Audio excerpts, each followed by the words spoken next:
yogis, Katie Gasaway here at Body and Shine Wellness. Today we are going to work on breaking down dancer's pose. So it is hard because it's a standing back bend. So both of those things are challenging with the balance element on their own of standing on one leg and doing a big heart opener, which is also challenging. And so putting them together, just being patient is the key. I'm going to show you a few things and grab a strap if you have one. If you don't, you can always use like a belt or the sash from a robe or something like that, or a scarf. So grab one of those things and we'll get started.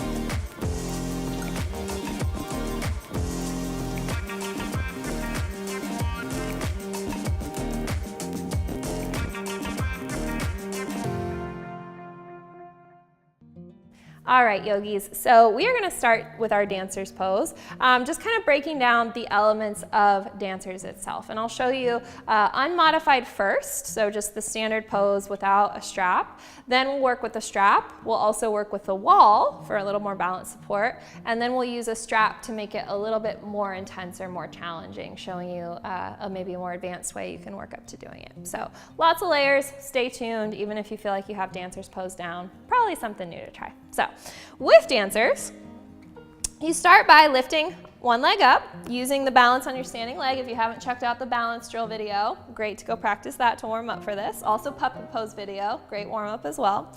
You'll kick your heel towards your butt. Then you're gonna reach back with your hand on the same side and grab the inside arch, the big toe side of that foot. So something I've been showing my classes recently in regard to this pose is the reason we wanna go for the inside arch, even if it's a little harder to grab, is that your shoulder rolls open. So you have the more space here in your chest. If you grab for the outside edge, notice my shoulder rolls in.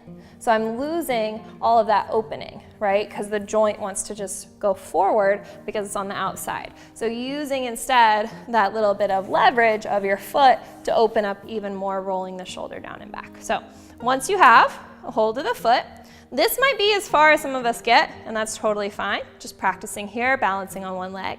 Starting to kick into your hand, and as the leg gets driven back, sending your heart forward. And the trick is, we don't want to come down and squish ourselves like into a warrior three or an airplane shape.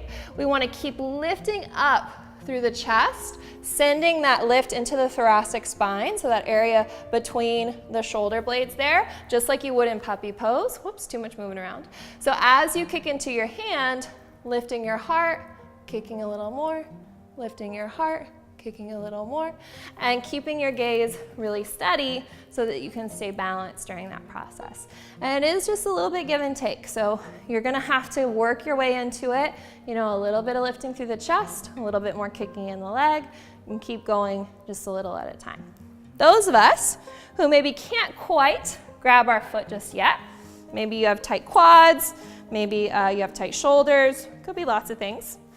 You're gonna take your strap, or your belt or your scarf or whatever it is you're using today. You're gonna loop it around the top of your foot or your ankle, whichever makes you feel more stable. And then think of your strap like an extension of your arm. So you still want this arm to roll open. Then, just like you would, you're gonna kick into your strap as though it were your hand, let it help lift your heart forward, and find your balance. And you'll just keep working on that, and eventually you'll use shorter and shorter and shorter amount of your strap until you can hold on to your own foot. Then we'll go to the wall, and we'll use the wall for balance. So if you feel like you can grab your foot, or even if you can't, if balance is the issue here, using the wall to help support you in that. All right, so if you need a little bit more balance support, the wall is definitely your friend. So you don't really need a ton of wall space, you just need enough space to put your hand. And like you would reach your arm out in front of you in dancers, you're just gonna use the wall as a resting place so that you can balance. So facing the wall, you need to be close enough to where, you know, the wall is within touching distance.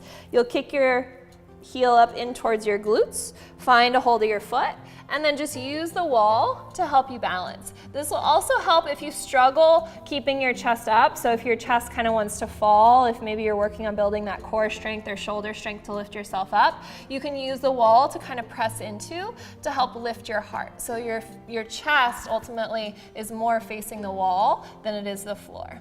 So just using the wall as like a little aid to help you balance to help lift your chest a little bit more. And that's that. So we'll go back to our mats and we'll work on a little bit more advanced version or just a different version for those of us who want it. All right, so those of us who want a little bit different variation, this one I have to use a strap for. I'm not to the place where I can do it without a strap, but hopefully one day we all will be. So starting with our strap, you're gonna begin on your standing leg, loop your strap around your foot like you did in the first variation. This time you're gonna flip your grip so that your elbow comes up towards the ceiling. From here you take your other hand, also grab it onto the strap, and you come forward like you would in your dancers. But then you keep walking your hands a little bit further down the strap, lifting your chest up, kicking into your hand like you would, or kicking into your strap like you would your hand. So you're getting a lot more chest stretch. You're stretching your arms a little bit more. Try to keep your elbows pointing up, framing your face. And then when you're ready to come down, just letting your arm release. Strap comes down gently. Try not to slingshot your way down, okay? So that's just a little bit different variation that you can work on. Provides a lot more lateral stretch too, because those arms get up overhead. And what you want to keep is the elbows pointing in. So I don't know if you could see from the side, but the elbows pointing in as opposed to going out to the side. So just keep rolling your shoulders down your back and keep your ribs in, belly tight, okay? So just a little different variation of dancers there to work on. Something for everybody. Hopefully that helps. If you have any more questions about dancers, let me know. And be sure to check out the full length flow for this month because we're working our way up to dancers. Thanks, guys.